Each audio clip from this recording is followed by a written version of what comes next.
कोई भी रचनाकार जब अपना लेख प्रारंभ करता है तो इति शब्द से नहीं बल्कि अथ शब्द से, लेकिन पितामह ने अपनी स्तुति अथ शब्द से नहीं बल्कि इति शब्द से प्रारंभ किया। व्हाट रीजन, क्या कारण है भाई इति शब्द से क्यों प्रारंभ किया? इतिमति रूप कल्विता वितृष्णा भामने हो बंसी बजाते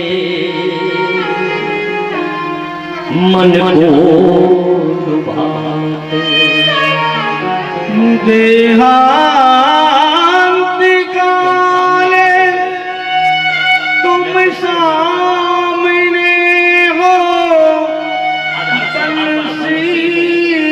बजाते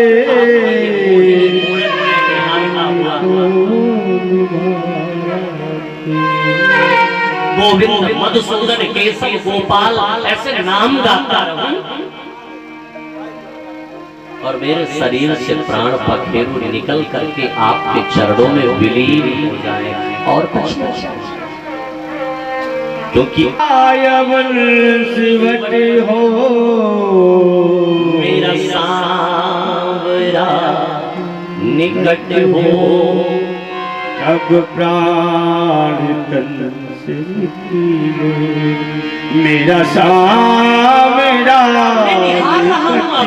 देख रहा हूँ और ये घुंघराले के आपके कंधे पर लटक रहे हो, मुस्कुरा रहे हो। लिखा है भागवत में प्रसन्न हासा रुडलोचनो लसन भगवान प्रतीक्षता कब तक कलेवरम यावदिनं हिनो।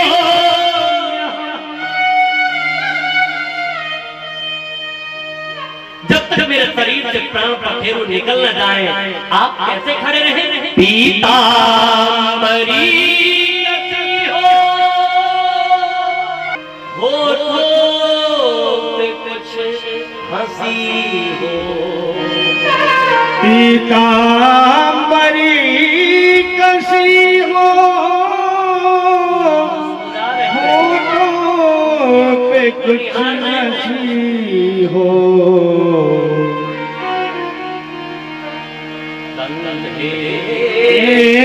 काली लती हो मेरा सांवरा निकटी हो, कंधे पे काली लती हो मेरा सांवरा निकटी और मेरे शरीर से प्राण पखेरु निकल जाए। धीरे धीरे माँ का महीना, उसके पहले की प्रक्रियाएं नहीं 9 बजे उठ रहे हैं, हम 9 बजे कह रहे हैं good morning, very good morning.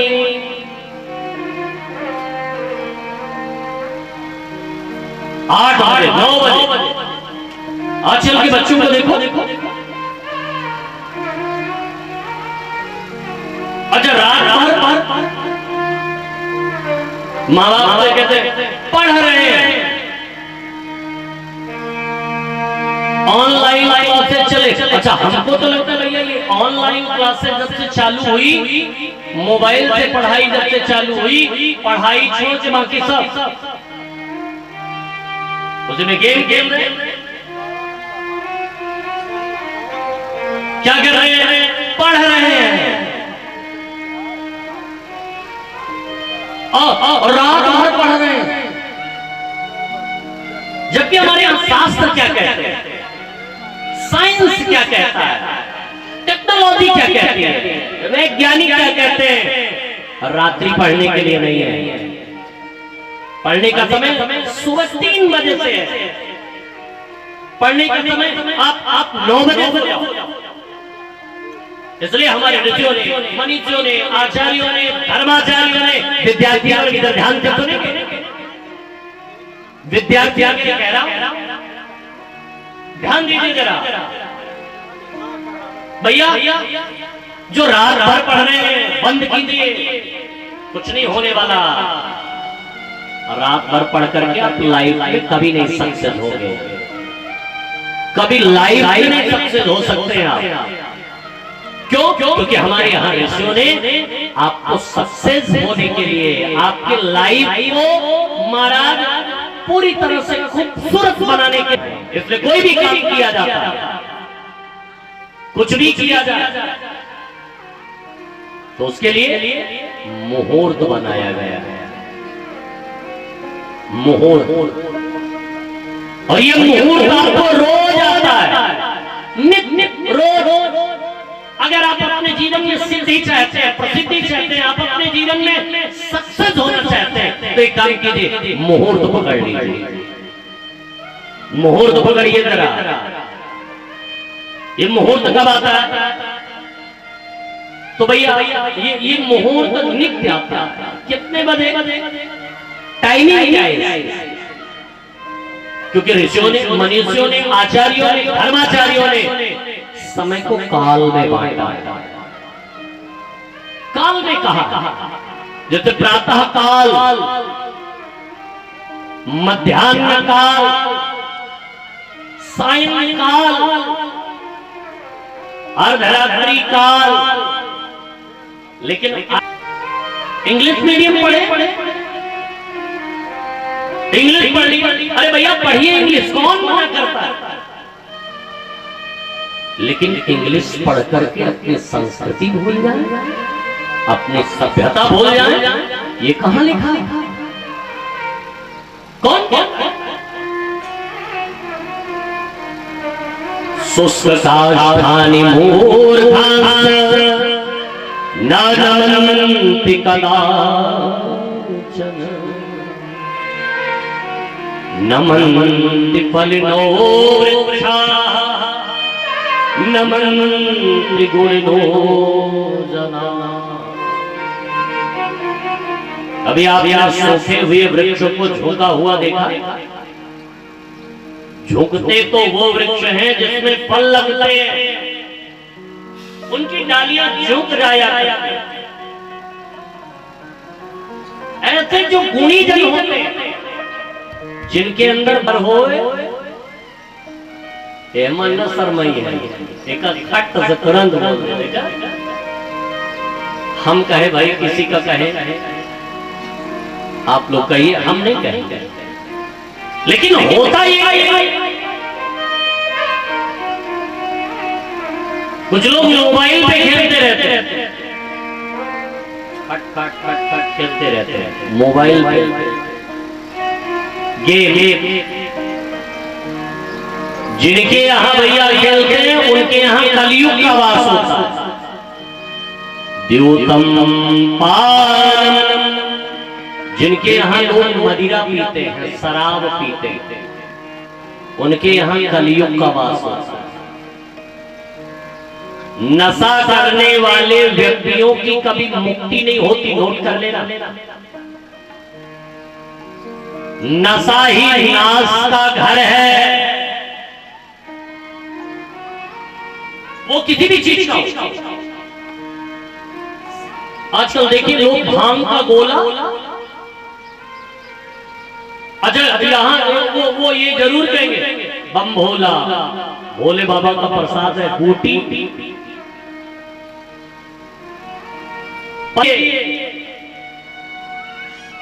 आदर्श विचार नाम की पुस्तक पर 8 नंबर पेज पर दूसरा नंबर श्लोक कह रहा है क्या? कि विजया कल्पमेकं च दशकल्पं च सागिरो मदिरा कल्प सहस्राणि धूम्रपानं न विद्यते। विजया पाने वाले व्यक्तियों को एक कल्प नरक यातना सहनी पड़ती है, जो भांग खाते हैं। लोग कहते हैं भोले बाबा का प्रसाद है, कहां लिखा है भोले बाबा भांग खाते हैं? कौन कहता भोले बाबा भांग खाते हैं? भोले बाबा को कभी भांग का भोग लगता है? भांग का लेप लगता है, भोग नहीं लगता। विजया गाने वाले व्यक्तियों को एक कल्प नर के आत्मा सहनी पड़ती है, नोट कर लेना। यहां तो कोई नहीं खाता। देखिए, गलती करना बहुत बड़ी गलती नहीं है, गलती करके गलती न मानना उससे भी बड़ा पाप है। अगर कोई खाता हो तो हाथ उठा के बता दे। कोई है? मुझे नहीं लगता यहाँ भाई इतने सब सत्संगी हैं, तो यहाँ कौन खाएगा? हाँ? विजया गाने वाले व्यक्तियों को एक कल्प नर के आत्मा सहनी पड़ती है। और मदिरा पीने वाले मदिरा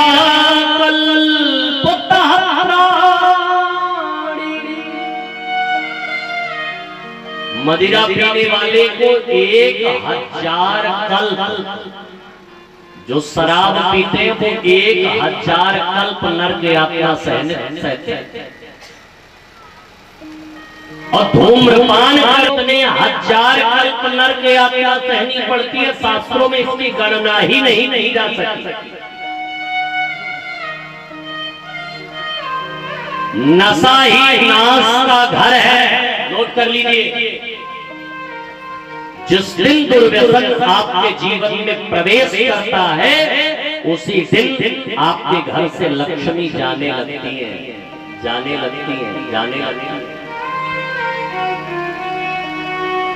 द्योतम पानम स्त्रिया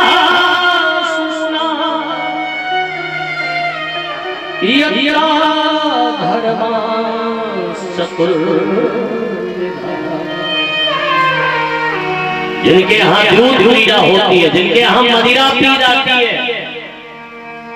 जिनके यहाँ लोग वेश्यागमन करते हैं, पर स्त्री गमन करते हैं, उनके यहाँ कलियुग का वास होता है। जिनके यहाँ हिंसा होती है, वध होता है, कसाई खाना जिनके यहाँ होता है, उनके यहाँ कलियुग का वास होता है। तो कलियुग थोड़ा सा मीठा बोला, महाराज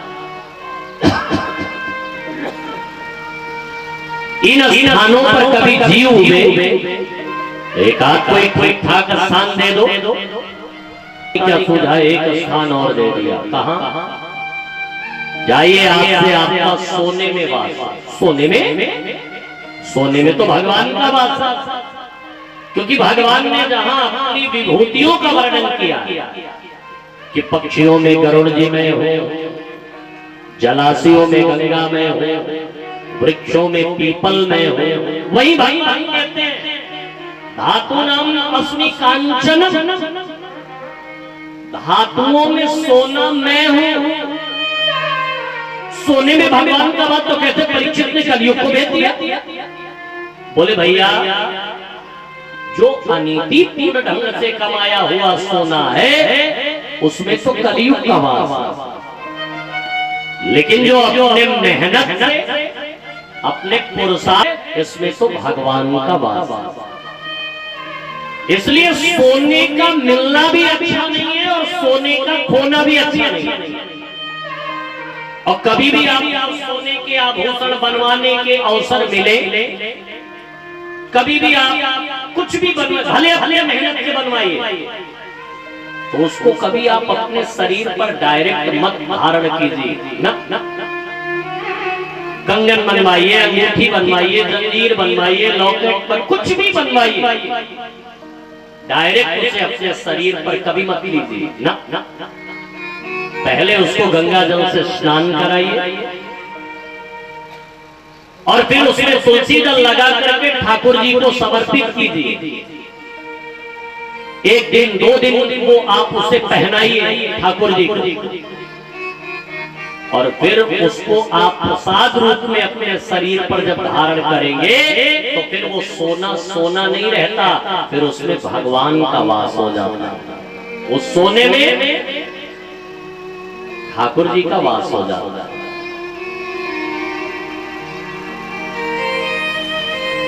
परीक्षित ने जो अपने सर पर मुकुट धारण किया था वो परीक्षित का तो था नहीं, वो तो पांडवों ने जरासंध से छीना था।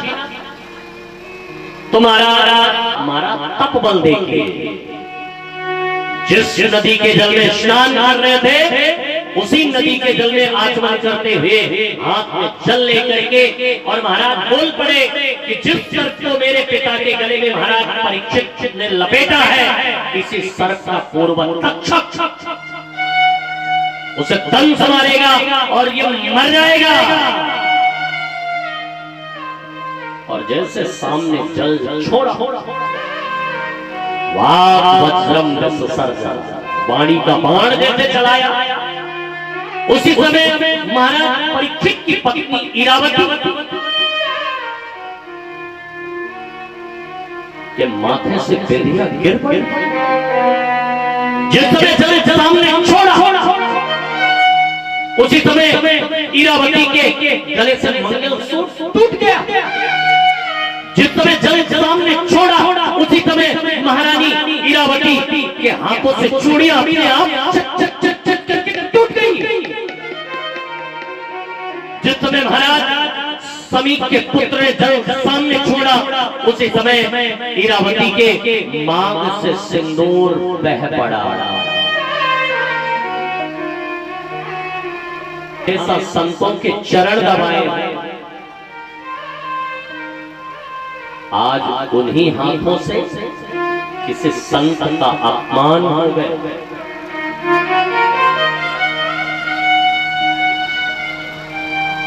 और मुझे कष्ट इस बात का नहीं है कि किसी संत ब्राह्मण का अपमान हो गया, मुझे तो कष्ट इस बात का है कि संत ब्राह्मण के अपमान का प्रायश्चित क्या होता है, आज तक मैंने कहीं ये भी नहीं सुना। इरावती के मांग से सिंदूर बहा तो इरावती समझ गई कि राजा ने कोई बहुत बड़ी गलती कर दी। क्या वो दौर हो रहा था जब देवियां अपने मांग में सिंदूर भरती हुई ये माना करती थी कि मांग का सिंदूर जितना लंबा होता है पति की आयु उतनी लंबी होती है। धीरे धीरे ये अपने हाथों से सिंदूर पोंछने लगी। और नोट कर लेना, आज ज्यादातर समाज में वैदव्य रूप नवयुवतियों को क्यों देखना पड़ रहा है? ये हमारे शास्त्रों में मान्यता है कि विवाह के बाद यदि कोई स्त्री अपने केस काटती है तो पति की आयु कट जाती है, लेकिन अपने हाथों से आज केस काटे जा रहे हैं, मांग के सिंदूर पोंछे जा रहे हैं, हाथों से चूड़ियां निकाली जा रही है, तोड़ी जा रही है। वो सुहाग की निशानियां धीरे धीरे दूर हो जा रही है। एक वो दौर हो रहा था जब किसी पतिव्रता स्त्री के पति को भगवान को भी मारना पड़ता था। धीरे धीरे महाराज दूरियां बनाने लगे। इरावती घबरा और जैसे महाराज परीक्षित ने बताया, परीक्षित की आंखों से झरझर आंसू बह रहे। और उसी समय गौरमुख नामक शिष्य ने आकर के जैसे कहा कि मेरे गुरुजी के पुत्र ने आपको 7 दिन में मरने का श्राप दे दिया। तुम्हारा जैसे आकर के कहा, महाराज परीक्षित प्रसन्न हो गए। अब तो कोई टेंशन नहीं है, मिल गया मुझे विकल्प। अपने बड़े पुत्र जन्मेजय को राजगादी पर बैठाया और निकल पड़े। कल कल इंद्रादिनी, कल से कुंठित प्राणियों को जीवन प्रदायिनी, कल कल कलरव करती हुई मां गंगा का तट मुजफ्फरनगर तीर्थ सुखसाल। हजारों हजार महात्मा भृगु, वशिष्ठ, च्यवन, गौतम, देवल, देवरा, प्रेदा, कर्ण, दुर्वासा, व्यास, तप्ती, पराशर, सुखदेव जी के बाबा, परबा, बाबा और बाबा और बाबा, सारे बाबा आकर के बैठे थे, लेकिन किसी के अंदर वो सामर्थ्य नहीं थी कि 7 दिन में मरने वाला है, उसको करना क्या। कोई कहता सचंडी करा दो, कोई कहता तहत चंडी करा दो, कोई कहता मृत्यु का भय है महामृत्युंजय करा दो, लेकिन कोई गुरु से ये नहीं कह पा रहा था कि तुम ये करो। कुछ अपनी अपनी चाटुकारिता कर रहे थे, जैसे बड़े लोगों की करते हैं, ये हुजूर सरकार अन्नदाता प्राणदाता ऐसे करते हैं। बैठे हुए उन्हीं महानुभावों से कोई ऐसे कह रहा है,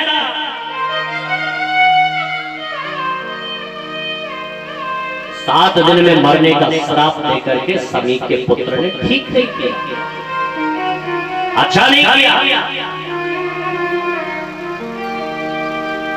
परीक्षित हाथ छोड़ करके बोल पड़े, खबरदार अब तो कह दिया, लेकिन अब कभी दोबारा मत कहना कि मुझे श्राप मिला। क्यों? क्योंकि अगर ये मेरे लिए श्राप होता तो इतने बड़े बड़े महात्माओं का दर्शन मैं कभी न कर पाता। जिन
करके आए हाथ लगा के देखो।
क्यों आके रो रहा है संतों की इस गली, क्यों आके रो रहा है संतों की इस गली में, क्यों आके रो रहा है संतों की इस गली में।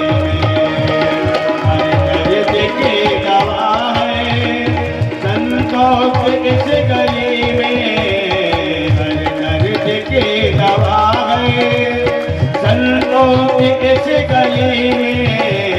क्यों आके रो रहा है संतों की क्यों आके रो रहा है संतों की इस गली में। हरि हरि बोल याद है।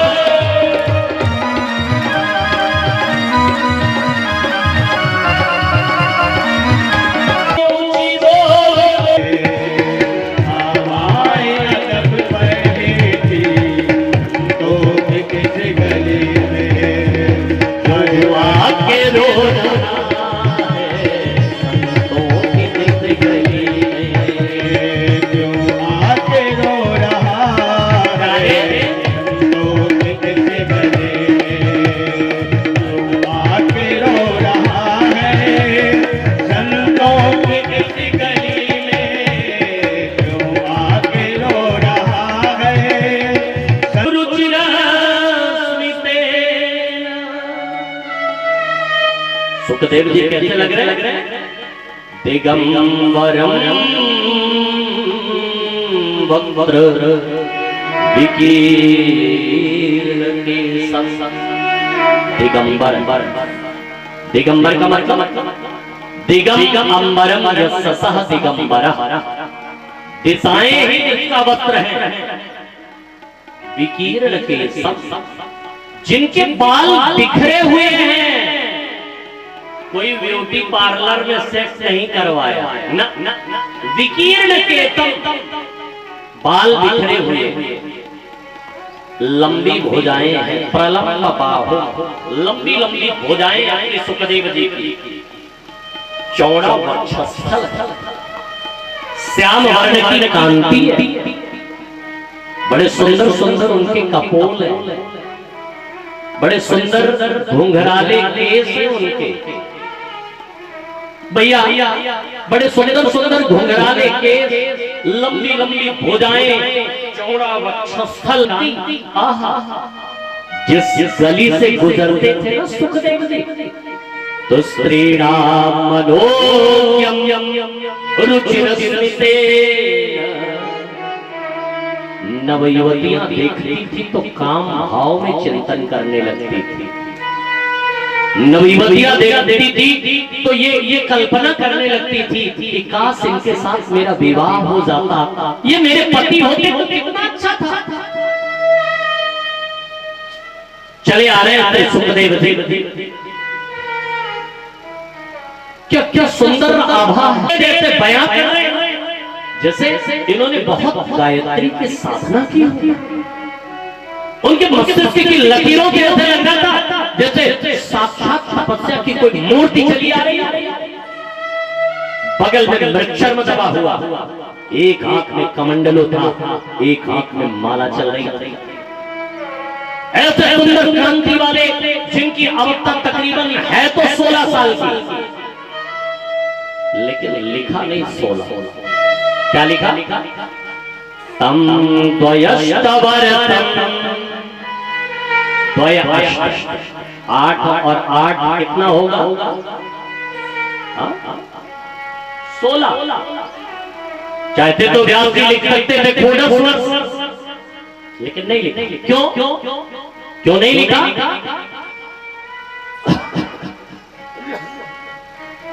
सबने उठ के हाथ जोड़ करके उनका सम्मान किया, लेकिन सुखदेव जी किसी की ओर ध्यान नहीं दे रहे थे। बगल में मृक्षर दबाए हुए, कमंडलू एक हाथ में लिए हुए, एक हाथ में माला चल रही थी। महाराज उन सब महात्माओं ने जैसे सुखदेव जी महाराज को आते हुए देखा, अपने जटाओं के चूड़ों को खोल करके रास्ते को पुहारने लगे। और महाराज कोई महात्मा तो अपने जटाओं को उनके सामने बिखेर देते कि देखते तपस्वी महात्मा अगर मेरी जटाओं पर इनके चरण चढ़ जाएंगे, इनके चरण में अपने मस्तक को संवारूंगा महाराज। लेकिन सुखदेव जी किसी की ओर ध्यान नहीं दे रहे थे। हजारों हजार महात्मा सब उठ करके लाइन से उनका स्वागत कर रहे थे। और महाराज जैसे बीच से चल करके आए मुजफ्फरनगर तीर्थ में जाकर के हजारों हजार साल पुराना वो वटवृक्ष जहां लंबी बालू की ढेरी बनी हुई थी, महाराज धरती के चक्रवर्ती सम्राट जमीन पर बैठे हुए थे। और जैसे ही वहां पहुंचे उस बालू की ढेरी के पास अपने कमंडलू रखा, माला रखी बगल, निकाला मृतचर्म सामने डाला, कमंडलू से चल लेते हुए आचमन करते हुए धरती के चक्रवर्ती सम्राट महाराज परीक्षित की ओर अपने सीने पर हाथ ठोक करके कहते हुए बोल पड़ो, बोलो क्या प्रश्न है तुम्हारे? सारे प्रश्नों का उत्तर मैं दूंगा। कल्पना कीजिए आखिर वो नजारा क्या है। धरती का चक्रवर्ती सम्राट जमीन पर बैठा है। अरे छोटा सा बच्चा व्यास गादी पर बैठ करके कह रहा हो, पूछो क्या प्रश्न है आपके? सारे प्रश्नों के उत्तर मैं दूंगा। वयम् ब्रह्मन् सत्सेव्या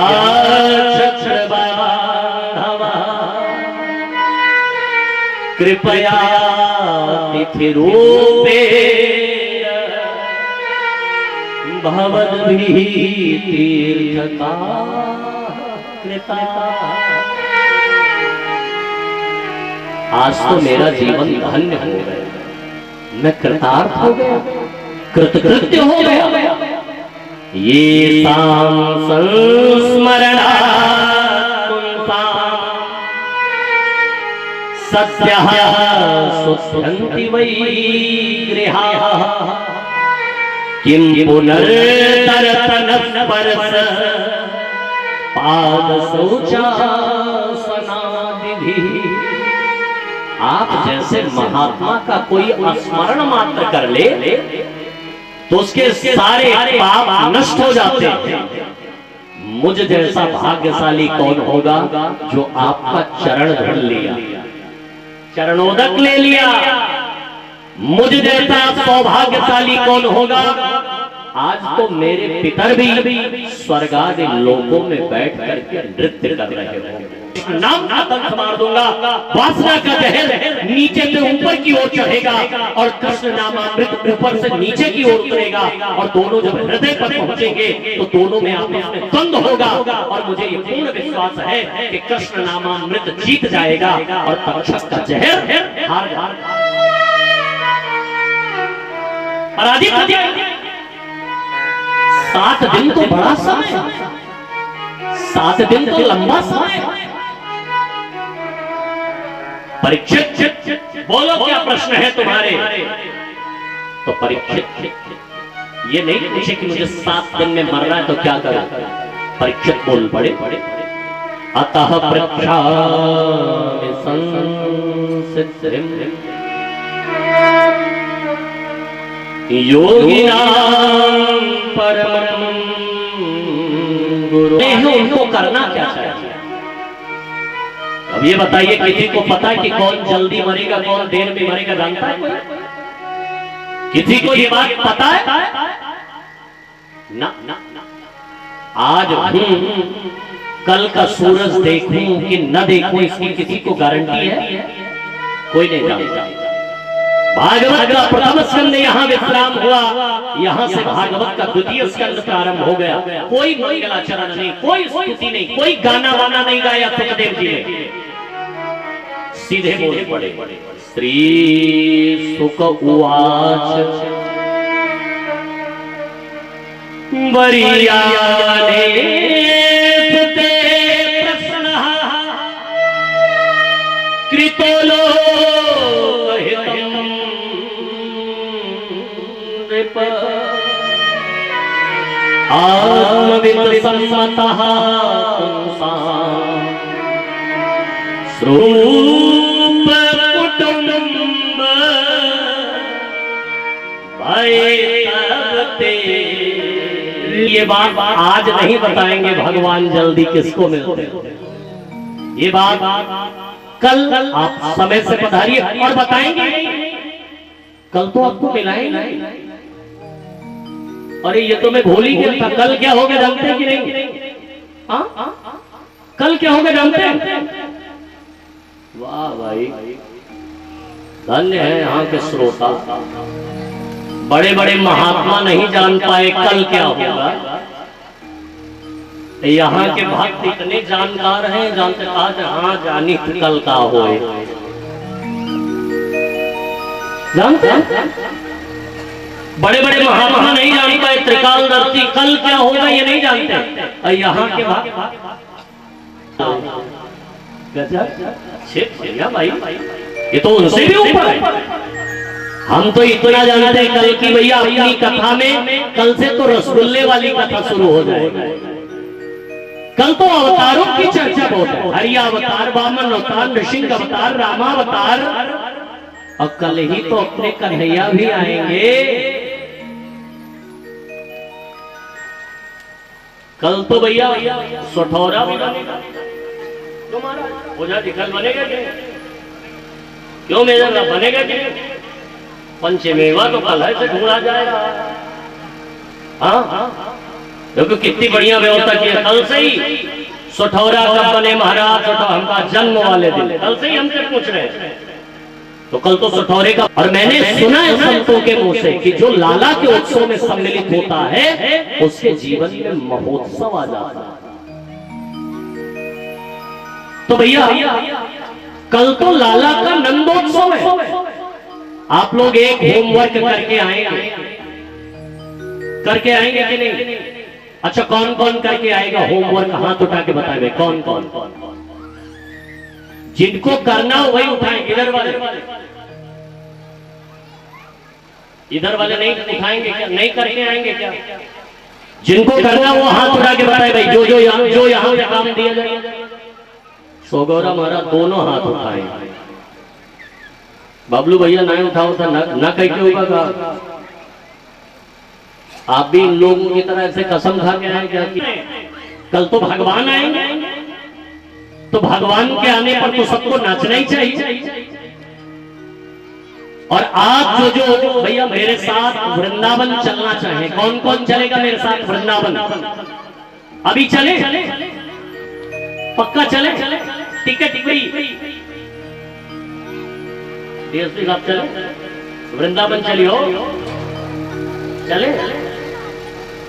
शरीर से नहीं, मन से, शरीर यहीं रहने दो। और जिनको जिनको चलना है चलिए। क्यों कहते आप चलेंगे? फ्री टिकट है, चिंता मत करो, पैसा टिकट के नहीं लगेगा, वो फ्री है। आप चले पक्का? तो चलिए जरा मस्ती में वृंदावन की ओर चले और फिर सीधे आरती की ओर चले। अरे मन चल वृंदावन धाम, रटेंगे राधे राधे नाम मिले तो आगे बिहारी चाहते वृंदावन चलना चाहते वो लोग जो अपने स्थान पर खड़े होते हुए मस्ती में नाम ले जाए।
जो वाक्य बिहारी हरिला चाहते हैं वो जो दोनों हाथ उठा के मस्ती में जरा नाचते हुए झूमते हुए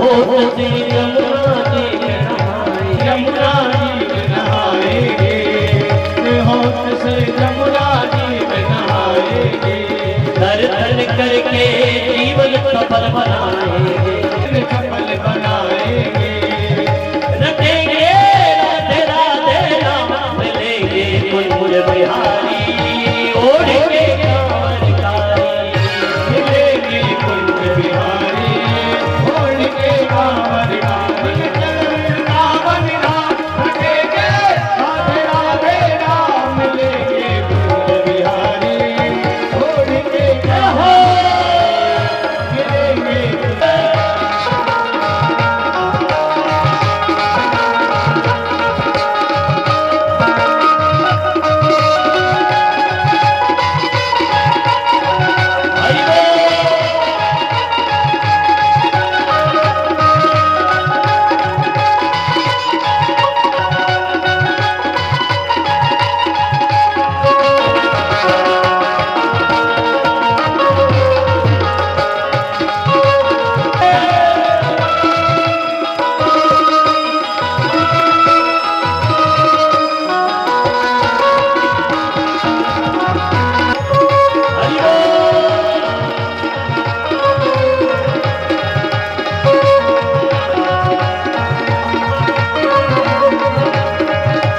राधे राधे जब चले आएंगे बिहारी, राधे राधे जब चले आएंगे बिहारी, आएंगे बिहारी, चले आएंगे बिहारी, आएंगे बिहारी, चले आएंगे बिहारी, आएंगे बिहारी, चले आएंगे बिहारी, राधे राधे राधे राधे जब चले आएंगे बिहारी, राधे राधे जब चले आएंगे बिहारी, राधे राधे जब चले आएंगे बिहारी, राधा मेरी गंगा चकोर है बिहारी, राधा मेरी गंगा चकोर है बिहारी, राधा मेरी रंगी तो माधव बिहारी, राधा मेरी रंगी तो बिहारी, राधा मेरी बिजली का बादल बिहारी। अरे भैया ऐसे आएंगे बिहारी, पीछे वाले भाले भाले मुझे तो नहीं लगता साहब ऐसे आपके बुलाने पे पड़ोगे बिहारी, राधे राधे रंग चले आएंगे बिहारी, आएंगे बिहारी, चले आएंगे बिहारी, आएंगे बिहारी, चले आएंगे बिहारी, आएंगे बिहारी, चले आएंगे बिहारी, राधे राधे राधे राधे राधे राधे रंग चले आएंगे बिहारी, राधे राधे रंग चले आएंगे बिहारी, राधे राधे रंग चले आएंगे बिहारी। तभी तो मुझे कहना पड़ता है कि बिना प्रकाश के उजाला हो नहीं सकता और बिना दिल के कोई दिलवाला हो नहीं सकता, और जो मेरे कन्हैया के भजनों में बजाए ना ताली, वो कन्हैया का दीवाना हो नहीं सकता। इसलिए जब उन हाथ लगे ताली बजा के दे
यथा स्थान बैठ करके आरती प्रसाद लेकर के तब अपने गंतव्य स्थान को जाएंगे।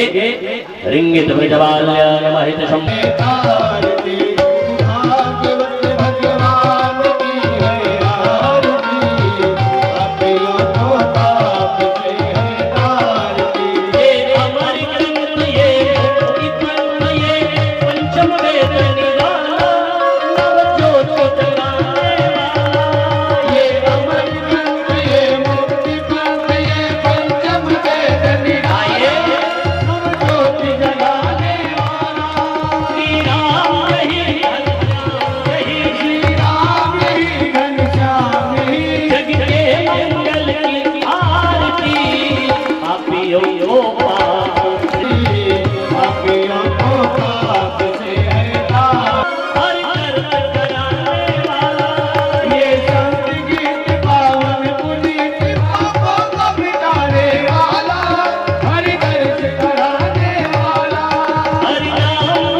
सर्वाणि नश्यन्तु प्रदक्षिण पदे पदे जलेन शीतलीकरणं पुष्पैः देते स्वात्माभिवन्दनं च आरातिक्यग्रहणं हस्तौ प्रक्षालदेवास्तानि धर्माणि प्रथमान्यसन्नपाटलाब्जै पुण्णाग जाति करवीर रसा तुलसी दल मंजरीभिः त्वां पूजयामि जगदीश्वर मे प्रसीद नाना सुगंध पुष्पाणि था कालोद्भवानि जा पुष्पांजलिर्मे आदत्त गृहाण परमेश्वर चरण मंत्र पुष्पांजलि समर्पयामि।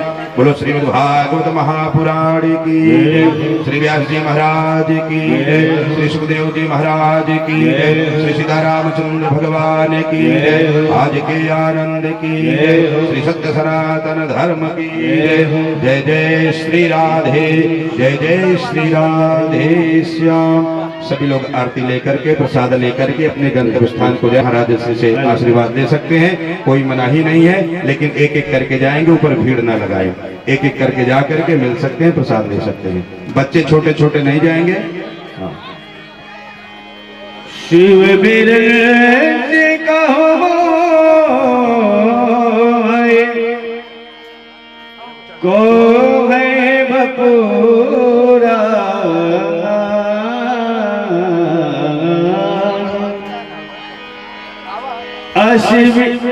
अस जिया जान भजहि मुनि